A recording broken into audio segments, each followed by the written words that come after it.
Finanças no Minuto. Finanças no Minuto é uma oferta Census, uma empresa Neva Jaste Group. Habitualmente todas as semanas recebemos em estúdio Miguel Domingues. Está hoje connosco também. Olá Miguel, mais uma vez. Bom Olá dia. Rui, bom dia. Miguel, todas as semanas falamos de temas de interesse que afetam o nosso dia-a-dia, nomeadamente as nossas carteiras, as nossas finanças, sejam das empresas, seja das famílias. Hoje trazemos um tema que de facto tem impacto, ou poderá vir a ter um impacto significativo naquilo que é a vida dos portugueses. Falamos da subida, como sobe tudo.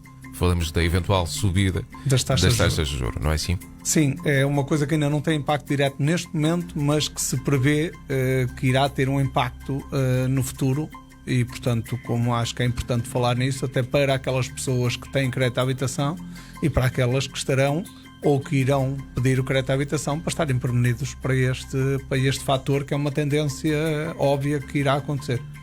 Muito bem, isto significa que vamos ter um impacto grande naquilo que é o dia-a-dia das finanças das famílias, sobretudo todos os que têm crédito à habitação, que são uma grande maioria, uma grande fatia da sociedade portuguesa e por esse mundo fora, obviamente. Que impacto real é que vamos ter em termos de prestação, Miguel? Isto para ter noção, há feito um cálculo que se a taxa de juros aumentar 1%,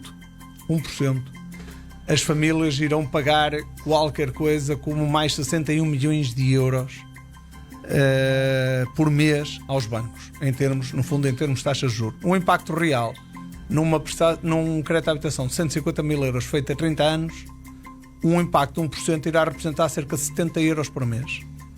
Quando falamos de um impacto de 1%, é uma subida de 1% na taxa de juros. Sim, uma subida de 1% na taxa de juros. E lembro que ela está negativa neste momento. Sim. Portanto, o subir 1% não é nada de extraordinário, irá ter um impacto de 70 euros na prestação. Uma subida de 2% irá ter um impacto de quase 150 euros na prestação, cerca de 145 euros na prestação. E isto para um crédito de habitação na ordem dos 150 mil euros de dívida ao banco, porque se estivermos a falar de 200 ou 200 e qualquer coisa... Claro, eu tentei ir procurar aqui algo que fosse médio, ou que fosse mais, eu diria, mais aproximada que a maioria dos créditos de habitação tenham. Quantos devedores de crédito à habitação existem em Portugal, Miguel? O Rui está-se a rir porque realmente é um número. Há mais de 2 milhões de devedores de crédito à habitação. Se nós fixarmos que metade da população ativa se a população ativa andará na casa dos 4 milhões e meio a 5 milhões, teremos a dizer que quase metade da população está devedora em crédito à habitação. Não podemos esquecer que Portugal, nos dados, Portugal é o país em que as famílias estão mais endividadas, onde o peso do endividamento é maior sobre o rendimento da OCDE. Portanto, isto é um fator que é importante as pessoas pensar. Em Portugal vive-se muito à conta do endividamento. E, portanto, o crédito à habitação é normalmente aquilo que pesa mais, atendendo ao nosso rendimento. E olhando de uma forma realista para aquilo que está a acontecer, com um boom na construção, com a construção a continuar a ter, felizmente, bons indicadores, significa também que as pessoas continuam a comprar casa, cada vez mais, ou a construir casa, e o que significa que esse número vai continuar a aumentar, não é? Esse número de endividamento vai continuar a aumentar. Eu acho que, atenção, o boom da construção em si, na minha perspectiva, deriva precisamente da abertura da banca ao financiamento ao crédito à habitação. Ou seja, não porque a construção sobe que o crédito à habitação sobe, mas sim porque a banca está a injetar mais dinheiro do crédito à habitação e a ser mais agressiva comercialmente no crédito à habitação, a reduzir os entraves a fazer o crédito à habitação, que faz com que a construção esteja a dar o boom. É através da injeção do crédito à habitação que ajuda e muito a que a construção esteja em crescimento. Podemos dizer que o principal impacto, o principal risco, obviamente, desta subida das taxas de juros são, em última instância, o incumprimento, não é?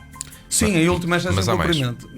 Obviamente que há mais, e a primeira delas é cortar uma fatia daquilo que nós estávamos habituados a gerir no nosso orçamento familiar. É preciso perceber que risco efetivamente existe ou não existe em termos de crescimento das taxas de juros. Nós estamos a falar, se eu reparar, o último mês ou o penúltimo mês, a taxa de juros ainda desceu umas décimas. Portanto, as pessoas podem dizer, então, mas se houve uma tendência de descida, porque é que estamos aqui a falar numa potencial subida? A questão é que a inflação está a pressionar. Os dados vão dar que Portugal vai ter uma inflação baixa O que para mim é puramente fictício. O que acontece ali tem a ver com a questão do cabaz, como é feito, e o timing ou o enquadramento temporal do cabaz para determinar a inflação que vai dar em 2021, mas a realidade é que em Espanha, na Alemanha, na França, a inflação está a bater os 5%. E portanto, isto está a bater os 5%, há uma pressão muito grande sobre a inflação. A melhor forma, macroeconomicamente, de combater pelos bancos centrais a inflação é fazer uma subida da taxa de juros de forma que a inflação seja controlável. O Fed, que é o Banco Central Norte-Americano, já está a subir as taxas de juros. Apesar de cá, pelo Banco Central Europeu, há uma determinação para manter, mas já há muita gente já dentro do Banco Central Europeu que fala na necessidade de manter-se esta pressão sobre a inflação, de subir as taxas de juros. Portanto, a probabilidade dela subir no final de 2022, 2023, eu diria que é altíssima, muito mais em 2023. É muito alta a pressão para subir as taxas de juros. Podemos dizer que esta subida não vai ser uma subida abrupta, não é? Não. Isso é garantido. Não. Mas vai ser faseada e vai seguramente... Será por 0,25%, cada vez que vai subir 0,25%. Agora, não é de admirar que num ano, por exemplo, ela suba 1%. Por isso é que estamos aqui a falar na comparação. Não é, eu diria que é provável que ela, por exemplo, em meados, finais de 2023, esteja pelo menos 1% acima do que está hoje. O que significa que aqueles que têm crédito à habitação, indexados à Euribor, a 6 meses a um ano, podem ver, ao fim de 6 meses, já refletidas essas subidas, ou então ao fim de um ano, em função daquilo que são os seus contratos. E é que a maioria, outro dado importante, a esmagadora maioria dos créditos à habitação em Portugal são a taxa variável. Portanto, se nós ponderarmos, existe daqueles 2 milhões de devedores, mas a grande maioria vai sentir essa situação, não são taxas fixas. Muito bem. Que valor e por quanto tempo, em média, são os créditos, Miguel? Repare, nós em 2020 o saldo médio em dívida era cerca de 62 mil euros. Para nós vermos este crescimento do endividamento, em 2020, se nós olharmos em 2020 e vermos todos os créditos à habitação, o saldo médio em dívida era 62 mil. Os créditos novos feitos este ano foram de média de 120 mil euros, o dobro. Portanto, aquilo que se está a ver é que se está a subir a média do valor em dívida global. Enquanto a média era de 21 anos em 2020 da maturidade do contrato, no fundo, da duração do contrato, em 2021 a média passou para os 33. Ou seja, se a gente colocar os contratos feitos em 2021, está-se a esticar o prazo, está-se a aumentar o prazo. Ou seja, a tendência que estamos a ter, além de uma injeção, repare que nós estamos a falar, uma injeção de cerca de 1.000 milhões de euros de crédito à habitação por mês que está a ser injetado na economia. Portanto, estes 1.000 milhões em crédito à habitação estão a ser por empréstimos mais altos e por duração maior. Ou seja, isto que está a agravar o endividamento ou a dependência do endividamento das famílias. Que riscos é que estas subidas podem acarretar? Evidentemente que o risco maior é aquilo que nós já falamos, é o risco das pessoas, num primeiro lugar. Imagina, uma pessoa que tinha uma prestação de 400 e qualquer coisa euros, passa para uma prestação de 500 e qualquer coisa euros, vai ter aqui uma pressão, vai ter aqui uma redução do seu rendimento disponível. Mas mais do que isso, e eu acho que isso também é por isso é que é importante nós estarmos a falar nisto neste momento, é que a tendência para 2022 vai ser que a energia vai ficar mais cara. Não é tendência, é factualidade. A energia vai ficar mais cara, o cabaz alimentar vai ficar substancialmente mais caro, tudo que é despesas com automóveis vai ficar mais caro, as despesas com a casa vai ficar mais cara. Ou seja, e não se tem uma perspectiva, tirando a questão do salário mínimo que subiu 5%, mas mesmo assim, se estamos a falar em inflação acima de 5%, a perspectiva é que haja uma diminuição do poder de compra em 2022.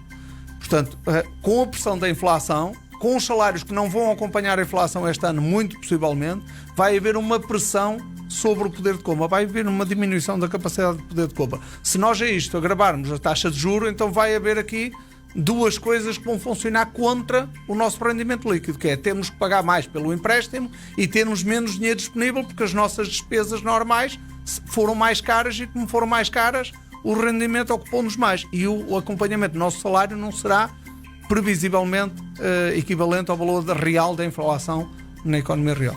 Face a isto, conselhos podemos deixar aqui a quem nos está a ouvir, sejam ou não utilizadores do crédito à habitação? O primeiro conselho que eu dou, evidentemente, que há uma taxa, e toda a gente, ou a maioria das pessoas que têm crédito à habitação, consegue compreender o que é a taxa de esforço. É uma taxa que é imposta, e ainda bem que é imposta, não é, pela regulamentação do Banco de Portugal, em que a banca não pode subir acima de determinada taxa de esforço para empréstimo. Ou seja, o que é que isto quer dizer? É que sob o rendimento da família ou do agregado familiar, a soma dos empréstimos que tenham não pode subir acima, genericamente, dos 50% do seu rendimento disponível. Aquilo que o primeiro conselho é: nunca estiquem até aos 50%. Ou seja, se virem que qualquer empréstimo, eu quando digo empréstimo, é um empréstimo à habitação, não é só esse, é agora comprar um carro, é comprar ou fazer qualquer outro crédito para obras na casa, ou um crédito para comprar mobília, ou um crédito pessoal para qualquer circunstância, ou até para férias. Cuidado, porque uma pressão sobre levar ao limite a taxa de esforço, isto facilmente pode tornar a nossa vida complicada.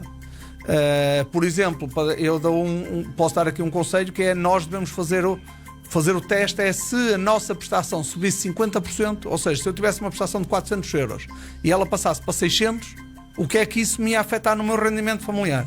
E, portanto, essa é uma margem que a gente deve jogar sempre. E, portanto, aí é um conselho que eu tenho para dar às pessoas, ou que seja, a questão do endividamento, a questão da moratória. Evidentemente que agora vai há alguns que no ano passado têm moratória, agora têm. Evidentemente que agora os primeiros meses deste ano vão dar um bocado o impacto real que o aumento de preços vai ter no próprio orçamento familiar, e mesmo aquilo que o mercado irá subir nos salários. Nós sabemos que o salário mínimo vai subir 6%, mas isto não quer dizer que, eu acho que há uma tendência clara. Está-se a subir por decreto o salário mínimo, mas depois está-se a aproximar o salário mínimo do salário médio, e não se está a empurrar todos os salários para cima. Porquê? Porque a economia não tem capacidade para que todos os salários estejam a fazer, e está a haver uma menor amplitude entre o salário mínimo e um bom salário. Portanto, ficam aqui alguns conselhos úteis e importantes, e ficam também alertas. Resumir isto rapidamente, Miguel, em menos de um minuto, acerca desta subida das taxas de juro, é dizer o quê? Quer dizer que nós estamos com um risco extremamente elevado, não no imediato, mas dentro de alguns meses ou dentro de um ano, da subida gradual das taxas de juros. Uma subida de 1% numa prestação de 150 mil euros a 30 anos pode implicar 70 euros de aumento na prestação. Uma subida de 2% pode implicar cerca de 150 euros. É uma pressão relativamente elevada. Nós cada vez estamos mais endividados, portanto é preciso ter um pouco de cuidado. Se está a fazer crédito de habitação agora, ou se vai fazer crédito de habitação, tenha sempre ponderação isso. Analise não a prestação que vai dar agora, mas os bancos, quando dão aquela simulação de mais 1%, analise logo qual é a prestação que vai ser com 1% ou com 2% a mais, e vamos ver se nós temos capacidade de pagar esse montante. Se não, ter que ter cuidado com o montante que vamos investir ou que vamos pedir emprestado, e, portanto, analisar com cuidado as despesas que vão ser agora durante o primeiro trimestre de 2022, que vai tudo subir, está tudo a subir, e, portanto, tentar perceber que o rendimento disponível vai ficar mais curto. E, portanto, estas duas coisas é apenas um alerta, não é nada de ficarmos em pânico ou de grande crise, mas às vezes um alerta antecipadamente resolve muitos problemas. Obrigado, Miguel, por mais uma edição do Finanças num Minuto. Esta edição vai ficar disponível em podcast, em radioalteminho.pt, também através das plataformas digitais, e nós voltamos na próxima semana com mais temas de interesse. Obrigado, Rui, até para a semana. Até para a semana. Miguel Domingues, CEO da empresa Census, uma empresa na Invageste Group, oferta desta manhã do Finanças num Minuto. Finanças num Minuto. Uma oferta Census, uma empresa na Invageste Group.